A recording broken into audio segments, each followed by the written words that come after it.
آقا خود رهبر عزیز انقلاب با مهموناشون رفتن وارد با محافظاشون رفتن وارد خانه کلیمی شدن. بعد کلیمی ها همینجور با همون تیپ ظاهری که حالا یه روسری چیزی سرشون بود ولی عادی آمده بودن، پذیرایی کردن، رفتن آمدن. خلاصه خانه کلیمی بود. البته اون بی اجابه نیامدن جلوی آقا، ولی مثلا جو خونه یه جور دیگه بود دیگه. ایشون رفتن.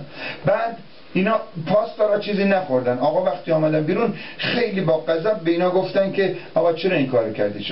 شما می‌خواستید نیاد چرا اون صاحبخونه رو تحقیر کردیم با این کار؟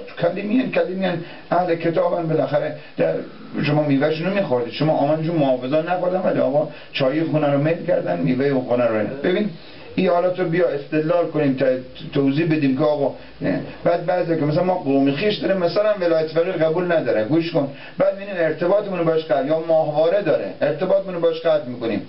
البته من باز نمیگم ما توجیه نکنیم بگیم حاج آقا بی خیال دل صاف باشه، نه اونجوری التقاطی هم نباشیم ولی اینجور قرقاتی هم عمل نکنیم و خشک مقدسی از این. من از هر دو قسمت افراط و تفرید خوب نیست.